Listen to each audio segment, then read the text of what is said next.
Kitab Markus. Ketika Yesus dan murid-muridnya telah dekat Yerusalem, dekat Betfage dan Betania yang terletak di Bukit Zaitun, Yesus menyuruh 2 orang muridnya dengan pesan, "Pergilah ke kampung yang di depanmu itu. Pada waktu kamu masuk di situ, kamu akan segera menemukan seekor keledai muda tertambat, yang belum pernah ditunggangi orang. Lepaskan keledai itu, dan bawalah kemari. Dan jika ada orang mengatakan kepadamu, 'Mengapa kamu lakukan itu?' jawablah, 'Tuhan memerlukannya. Ia akan segera mengembalikannya ke sini.'" Mereka pun pergi dan menemukan seekor keledai muda tertambat di depan pintu di luar, di pinggir jalan, lalu melepaskannya. Dan beberapa orang yang ada di situ berkata kepada mereka, "Apa maksudnya kamu melepaskan keledai itu?" Lalu mereka menjawab seperti yang sudah dikatakan Yesus. Maka orang-orang itu membiarkan mereka. Lalu mereka membawa keledai itu kepada Yesus dan mengalasinya dengan pakaian mereka. Kemudian Yesus naik ke atasnya. Banyak orang yang menghamparkan pakaiannya di jalan. Ada pula yang menyebarkan ranting-ranting hijau yang mereka ambil dari ladang. Orang-orang yang berjalan di depan dan mereka yang mengikuti dari belakang berseru, "Hosana! Diberkatilah dia yang datang dalam nama Tuhan. Diberkatilah kerajaan yang datang, kerajaan Bapa kita Daud. Hosana di tempat yang maha tinggi." Sesampainya di Yerusalem, ia masuk ke Bait Allah. Di sana, ia meninjau semuanya. Tetapi sebab hari sudah hampir malam, ia keluar ke Betania bersama dengan ke-12 muridnya. Keesokan harinya, sesudah Yesus dan ke-12 muridnya meninggalkan Betania, Yesus merasa lapar, dan dari jauh ia melihat pohon ara yang sudah berdaun. Ia mendekatinya untuk melihat kalau-kalau ia mendapat apa-apa pada pohon itu. Tetapi waktu ia tiba di situ, ia tidak mendapat apa-apa selain daun-daun saja, sebab memang bukan musim buah ara. Maka katanya kepada pohon itu, "Jangan lagi seorang pun makan buahmu selama-lamanya." Dan murid-muridnya pun mendengarnya. Lalu tibalah Yesus dan murid-muridnya di Yerusalem. Sesudah Yesus masuk ke Bait Allah, mulailah ia mengusir orang-orang yang berjual beli di halaman Bait Allah. Meja-meja penukar uang dan bangku-bangku pedagang merpati dibalikkannya. Dan ia tidak memperbolehkan orang membawa barang-barang melintasi halaman Bait Allah. Lalu ia mengajar mereka, katanya, "Bukankah ada tertulis, 'Rumahku akan disebut rumah doa bagi segala bangsa'? Tetapi kamu ini telah menjadikannya sarang penyamun." Imam-imam kepala dan ahli-ahli Taurat mendengar tentang peristiwa itu, dan mereka berusaha untuk membinasakan dia, sebab mereka takut kepadanya, melihat seluruh orang banyak takjub akan pengajarannya. Menjelang malam, mereka keluar lagi dari kota. Pagi-pagi ketika Yesus dan murid-muridnya lewat, mereka melihat pohon ara tadi sudah kering sampai ke akar-akarnya. Maka teringatlah Petrus akan apa yang telah terjadi. Lalu ia berkata kepada Yesus, "Rabi, lihatlah, pohon ara yang kau kutuk itu sudah kering." Yesus menjawab mereka, "Percayalah kepada Allah. Aku berkata kepadamu, sesungguhnya barang siapa berkata kepada gunung ini, 'Beranjaklah dan tercampaklah ke dalam laut,' asal tidak bimbang hatinya, tetapi percaya bahwa apa yang dikatakannya itu akan terjadi, maka hal itu akan terjadi baginya. Karena itu aku berkata kepadamu, apa saja yang kamu minta dan doakan, percayalah bahwa kamu telah menerimanya, maka hal itu akan diberikan kepadamu. Dan jika kamu berdiri untuk berdoa, ampunilah dahulu sekiranya ada barang sesuatu dalam hatimu terhadap seseorang, supaya juga Bapamu yang di sorga mengampuni kesalahan-kesalahanmu. Tetapi jika kamu tidak mengampuni, maka Bapamu yang di sorga juga tidak akan mengampuni kesalahan-kesalahanmu." Lalu Yesus dan murid-muridnya tiba pula di Yerusalem. Ketika Yesus berjalan di halaman Bait Allah, datanglah kepadanya imam-imam kepala, ahli-ahli Taurat dan tua-tua, dan bertanya kepadanya, "Dengan kuasa manakah engkau melakukan hal-hal itu? Dan siapakah yang memberikan kuasa itu kepadamu, sehingga engkau melakukan hal-hal itu? Jawab Yesus kepada mereka, Aku akan mengajukan satu pertanyaan kepadamu. Berikanlah aku jawabnya, maka aku akan mengatakan kepadamu dengan kuasa manakah aku melakukan hal-hal itu. Baptisan Yohanes itu dari sorga atau dari manusia? Berikanlah aku jawabnya. Mereka memperbincangkannya di antara mereka dan berkata, Jikalau kita katakan dari sorga, ia akan berkata, kalau begitu mengapakah kamu tidak percaya kepadanya? Tetapi masakan kita katakan dari manusia? sebab mereka takut kepada orang banyak, karena semua orang menganggap bahwa Yohanes betul-betul seorang nabi. Lalu mereka menjawab Yesus. Kami tidak tahu.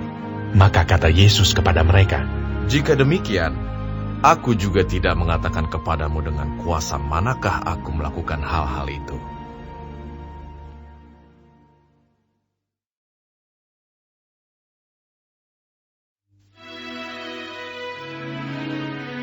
Lalu Yesus mulai berbicara kepada mereka dalam perumpamaan.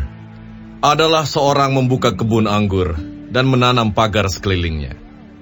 Ia menggali lubang tempat memeras anggur dan mendirikan menara jaga. Kemudian ia menyewakan kebun itu kepada penggarap-penggarap lalu berangkat ke negeri lain. Dan ketika sudah tiba musimnya, ia menyuruh seorang hamba kepada penggarap-penggarap itu untuk menerima sebagian dari hasil kebun itu dari mereka. Tetapi mereka menangkap hamba itu dan memukulnya, lalu menyuruhnya pergi dengan tangan hampa. Kemudian ia menyuruh pula seorang hamba lain kepada mereka. Orang ini mereka pukul sampai luka kepalanya dan sangat mereka permalukan. Lalu ia menyuruh seorang hamba lain lagi, dan orang ini mereka bunuh. Dan banyak lagi yang lain, ada yang mereka pukul dan ada yang mereka bunuh. Sekarang tinggal hanya satu orang anaknya yang kekasih. Akhirnya ia menyuruh dia kepada mereka. Katanya, anakku akan mereka segani. Tetapi penggarap-penggarap itu berkata seorang kepada yang lain, ia adalah ahli waris, mari kita bunuh dia, maka warisan ini menjadi milik kita. Mereka menangkapnya dan membunuhnya, lalu melemparkannya keluar kebun anggur itu. Sekarang, apa yang akan dilakukan oleh tuan kebun anggur itu? Ia akan datang dan membinasakan penggarap-penggarap itu, lalu mempercayakan kebun anggur itu kepada orang-orang lain. Tidak pernahkah kamu membaca nas ini? Batu yang dibuang oleh tukang-tukang bangunan telah menjadi batu penjuru.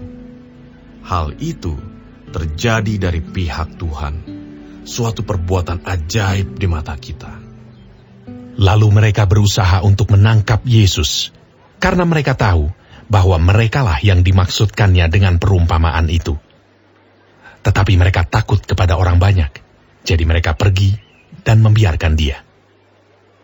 Kemudian disuruh beberapa orang Farisi dan Herodian kepada Yesus untuk menjerat dia dengan suatu pertanyaan. Orang-orang itu datang dan berkata kepadanya, Guru, kami tahu engkau adalah seorang yang jujur dan engkau tidak takut kepada siapapun juga. Sebab engkau tidak mencari muka, melainkan dengan jujur mengajar jalan Allah dengan segala kejujuran. Apakah diperbolehkan membayar pajak kepada Kaisar atau tidak? Haruskah kami bayar atau tidak? Tetapi Yesus mengetahui kemunafikan mereka, lalu berkata kepada mereka, Mengapa kamu mencobai aku? Bawalah kemari suatu dinar supaya kulihat. Lalu mereka bawa. Maka ia bertanya kepada mereka, Gambar dan tulisan siapakah ini? Jawab mereka, Gambar dan tulisan Kaisar. Lalu kata Yesus kepada mereka, Berikanlah kepada Kaisar apa yang wajib kamu berikan kepada Kaisar, dan kepada Allah apa yang wajib kamu berikan kepada Allah. Mereka sangat heran mendengar dia. Datanglah kepada Yesus beberapa orang Saduki yang berpendapat bahwa tidak ada kebangkitan. Mereka bertanya kepadanya, Guru, Musa menuliskan perintah ini untuk kita. Jika seorang yang mempunyai saudara laki-laki mati dengan meninggalkan seorang istri, tetapi tidak meninggalkan anak, saudaranya harus kawin dengan istrinya itu dan membangkitkan keturunan bagi saudaranya itu. Adalah 7 orang bersaudara. Yang pertama kawin dengan seorang perempuan dan mati dengan tidak meninggalkan keturunan. Lalu yang kedua juga mengawini dia dan mati dengan tidak meninggalkan keturunan. Demikian juga dengan yang ketiga. Dan begitulah seterusnya. Ketujuhnya tidak meninggalkan keturunan. Dan akhirnya, sesudah mereka semua, perempuan itu pun mati. Pada hari kebangkitan, bila mana mereka bangkit, siapakah yang menjadi suami perempuan itu? Sebab ketujuhnya telah beristikan dia. Jawab Yesus kepada mereka, Kamu sesat, justru karena kamu tidak mengerti kitab suci maupun kuasa Allah. Sebab apabila orang bangkit dari antara orang mati, orang tidak kawin dan tidak dikawinkan, melainkan hidup seperti malaikat di sorga. Dan juga tentang bangkitnya orang-orang mati, tidakkah kamu baca dalam kitab Musa, dalam cerita tentang semak duri, bagaimana bunyi firman Allah kepadanya, Akulah Allah Abraham, Allah Ishak dan Allah Yakub. Ia bukanlah Allah orang mati, melainkan Allah orang hidup. Kamu benar-benar sesat. Lalu seorang ahli Taurat yang mendengar Yesus dan orang-orang Saduki bersoal jawab dan tahu bahwa Yesus memberi jawab yang tepat kepada orang-orang itu, datang kepadanya dan bertanya, Hukum manakah yang paling utama? Jawab Yesus, Hukum yang terutama ialah, dengarlah hai orang Israel, Tuhan Allah kita, Tuhan itu Esa. Kasihilah Tuhan Allahmu dengan segenap hatimu, dan dengan segenap jiwamu, dan dengan segenap akal budimu, dan dengan segenap kekuatanmu. Dan hukum yang kedua ialah, kasihilah sesamamu manusia seperti dirimu sendiri. Tidak ada hukum lain yang lebih utama daripada kedua hukum ini. Lalu kata ahli Taurat itu kepada Yesus, Tepat sekali, Guru. Benar katamu itu, bahwa dia Esa, dan bahwa tidak ada yang lain kecuali dia. Memang mengasihi dia dengan segenap hati, dan dengan segenap pengertian, dan dengan segenap kekuatan, dan juga mengasihi sesama manusia seperti diri sendiri, adalah jauh lebih utama daripada semua korban bakaran dan korban sembelihan. Yesus melihat bagaimana bijaksananya jawab orang itu, dan ia berkata kepadanya, Engkau tidak jauh dari kerajaan Allah. Dan seorang pun tidak berani lagi menanyakan sesuatu kepada Yesus. Pada suatu kali ketika Yesus mengajar di Bait Allah, ia berkata, Bagaimana ahli-ahli Taurat dapat mengatakan bahwa Mesias adalah anak Daud? Daud sendiri oleh pimpinan Roh Kudus berkata, Tuhan telah berfirman kepada Tuanku, duduklah di sebelah kananku, sampai musuh-musuhmu kutaruh di bawah kakimu. Daud sendiri menyebut dia tuannya. Bagaimana mungkin ia anaknya pula? Orang banyak yang besar jumlahnya mendengarkan dia dengan penuh minat. Dalam pengajarannya, Yesus berkata, Hati-hatilah terhadap ahli-ahli Taurat yang suka berjalan-jalan memakai jubah panjang dan suka menerima penghormatan di pasar, yang suka duduk di tempat terdepan di rumah ibadat dan di tempat terhormat dalam perjamuan, yang menelan rumah janda-janda sedang mereka mengelabui mata orang dengan doa yang panjang-panjang. Mereka ini pasti akan menerima hukuman yang lebih berat. Pada suatu kali, Yesus duduk menghadapi peti persembahan dan memperhatikan bagaimana orang banyak memasukkan uang ke dalam peti itu. Banyak orang kaya memberi jumlah yang besar. Lalu datanglah seorang janda yang miskin, dan ia memasukkan 2 peser, yaitu 1 duit. Maka dipanggilnya murid-muridnya, dan berkata kepada mereka, Aku berkata kepadamu, sesungguhnya janda miskin ini memberi lebih banyak daripada semua orang yang memasukkan uang ke dalam peti persembahan. Sebab mereka semua memberi dari kelimpahannya, tetapi janda ini memberi dari kekurangannya. Semua yang ada padanya, yaitu seluruh nafkahnya.